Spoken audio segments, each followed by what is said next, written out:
Bonsoir mesdames et messieurs, merci de prendre ce rendez-vous sur Eden Télévision pour vous informer. Au sommaire, l'éducation inclusive de la petite enfance basée sur le jeu, c'est le thème du plaidoyer conférence débat organisé hier par le service des sœurs pour la promotion humaine dans le souci de promouvoir la préscolarisation. Et puis séance plénière ce mardi 13 juin 2023 au Palais des Gouverneurs à Porto Novo. 3 points inscrits à l'ordre de la session prévue pour démarrer à 10 h dans la désignation des députés dans les parlements régionaux. Les détails à retrouver. Hors de nos frontières, la justice étudie le dysfonctionnement signalé par l'opposition lors des élections générales au Sénégal. C'est tout pour ces informations.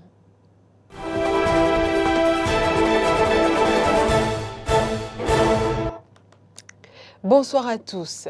Le service des sœurs pour la promotion humaine de la congrégation des Oblates catéchistes petites servantes des pauvres, en collaboration avec les fondations Liliane et Cœur à Cœur, a organisé hier au Champ d'Oiseaux à Cotonou un plaidoyer conférence débat sur le thème « L'éducation inclusive de la petite enfance basée sur le jeu ». Objectif, promouvoir le secteur de la préscolarisation et offrir aux enfants des espaces de jeu adaptés à leurs besoins. Ensuite, nombreux sont les parents qui se sont dit un jour à propos de leur enfant: il a joué toute la journée, il n'a rien appris. Et pourtant, l'enfant ne joue pas pour apprendre. Il apprend parce qu'il joue.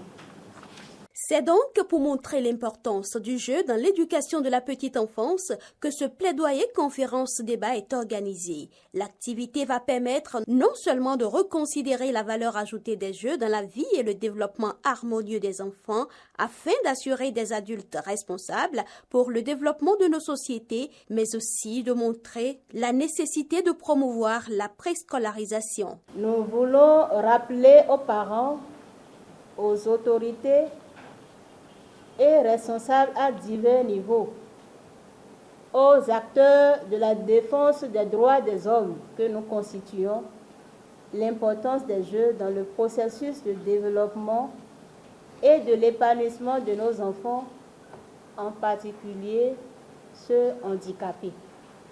Et notre plaidoyer consiste à encourager la création de maternelles pour les enfants qui n'y ont pas accès, à développer le matériel pédagogique et la formation des éducateurs à grande échelle. Il nous faut impliquer et sensibiliser les parents à la stimulation, à la protection et à l'attention portée aux jeunes enfants pour qu'ils s'épanouissent. Et enfin, il faut renforcer une étroite collaboration avec les pouvoirs locaux. La fondatrice de l'Institut académique des bébés venus du Sénégal, en partageant ses expériences avec les participants, a mis l'accent sur les raisons pour lesquelles il faut investir dans la petite enfance. 95% du cerveau de l'enfant se développe durant les 5 premières années. Les 3 premières années, c'est-à-dire les 1000 premiers jours en particulier, sont décisives pour l'éveil du potentiel des enfants. Un enfant qui n'est pas stimulé, ce sont des synapses qui meurent, d'où des difficultés d'apprentissage ultérieurement. Toujours en thème de partage d'expériences, la fondatrice directrice de l'école inclusive Les Hibiscus parle des 4 principales compétences à développer dans une école maternelle. La première compétence qui doit être développée dans une école maternelle, c'est accroître son développement physique et moteur. Deuxième compétence, l'enfant doit construire sa conscience de soi. La troisième, l'enfant vit des relations harmonieuses avec ses camarades. La quatrième compétence, c'est communiquer à l'oral et à l'écrit. La directrice de l'enseignement maternel, Mireille Fouda, a quant à elle rappelé les efforts du gouvernement dans la promotion de la préscolarisation. Les députés de l'Assemblée nationale vont se réunir pour une séance plénière le mardi prochain. Cette séance se tiendra à Porto Novo. La séance plénière des députés de la 9e législature a pour but objectif l'examen de rapports relatifs au débat d'orientation budgétaire, la désignation des représentants de l'Assemblée nationale au sein des parlements régionaux, également la désignation des représentants au sein de la Haute Cour de justice, de l'Autorité de protection des données à caractère personnel, de la Commission béninoise des droits de l'homme. Eh bien, notons que la session plénière démarre à 10h selon le communiqué signé du secrétaire général administratif adjoint de l'Assemblée nationale, Clément Winou. Le 12 juin démarrent les épreuves écrites pour le compte du brevet d'études du premier cycle BEPC session de juin 2023. Au total, 121 827 candidats vont composer, dont 59 327 filles et 62 500 garçons. Dans la commune d'Abomey-Calavi, précisément à Glodjigbe au CG2, tout est prêt selon Hervé Tognon, censeur du dit collège. On l'écoute. Oui, nous sommes pratiquement à la fin de notre programme de révision. Nous avons démarré depuis le mois de mai et ça continue. Parce qu'on avait fini les programmes, on a fait un programme de révision pour les classes de 3e, en l'occurrence pour le BPC, et pour aussi la classe de terminale pour le bac. Donc le programme est fait pour leur permettre de bien réviser et de mémoriser et comprendre bien les notions qui les concernent. Dans cette initiative, nous avons fait en sorte que les professeurs d'une classe laissent, n'est-ce pas, c'est-à-dire un professeur d'une classe laisse sa classe à un autre, ce qui a permis et qui va permettre aux élèves d'avoir un autre son de cloche par rapport aux notions qu'ils ont reçues. Et il y a aussi des TD, des travaux dirigés les samedis, ce qui nous a permis de faire aussi appel à des compétences extérieures pour permettre toujours aux élèves d'être sûrs et de comprendre que c'est de ça qu'il s'agit. Je parle bien des notions qui les concernent. Donc nous sommes aujourd'hui le 7 juin, donc demain, le programme de révision va prendre fin. On va libérer les élèves de la 3e qui ont BEPC le lundi. Ça leur permettra de prendre demain là, ils vont prendre leur carte d'identité pour être prêts pour l'examen. Et c'est le moment ultime à l'administration du CEG de Glodjigbe que je représente. On demande aux parents de bien suivre les enfants pour que les efforts que nous avons faits ensemble puissent porter leurs fruits. Parce que dès le vendredi, ils seront déjà mis à la disposition de leurs parents. Il faut qu'ils les suivent, qu'ils continuent les révisions et que la semaine de la composition se parle du lundi, du mardi, du mercredi, pour qu'ils les suivent. Il ne faut pas qu'ils laissent leur carte à la maison. Tout ce qui est nécessaire pour la composition, il faut leur rappeler ça, il faut qu'ils gardent ça. Et de près, il faut les suivre pour que tout se passe bien, afin que nos efforts conjugués puissent porter leurs fruits. Toujours dans le cadre des examens nationaux, les candidats redoublent d'ardeur et mieux aiguisent leur capacité de compréhension des exercices proposés afin de tirer leur épingle du jeu. Au micro d'Eden TV, le professeur Toussaint Sagbo-Fanou, enseignant, édifie les candidats sur comment aborder et traiter les épreuves. Il est au micro de Arthur Rwando.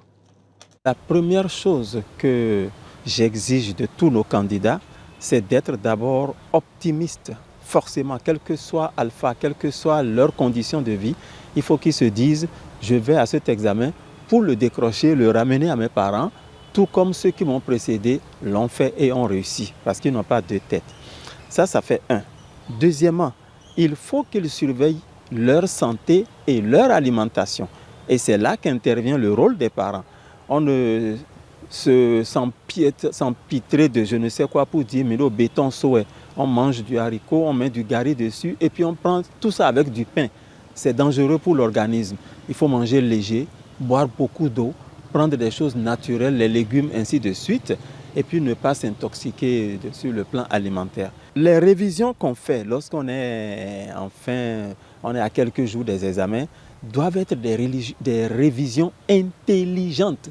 Il n'y a pas de pidging, ce que les gens appellent le par cœur. le PC chronique. Non, il faut apprendre avec raisonnement et logique et s'approprier les leçons pour les réécrire en histoire géo, en SVT. Il faut prendre toute la mesure de ce que vous avez à faire et de vous l'approprier et non de faire du PC, du bushing comme on dit. Ça ne sert à rien parce que quand vous serez dans la salle et qu'un seul mot va vous échapper, eh bien là, c'est foutu. Pour tout le reste du temps, vous allez transpirer jusqu'à ce qu'on ramasse les feuilles. Les parents ont un très grand rôle à jouer. Ils doivent surveiller aussi l'alimentation de leurs enfants. Ils doivent suivre ça de près et devenir leur assistant forcément. Mais il faut aussi que dès maintenant, là, vous fassiez tout en tant que parent pour traiter le paludisme à vos enfants. Parce que quand ça vous prend en salle d'examen, alors là, c'est triste.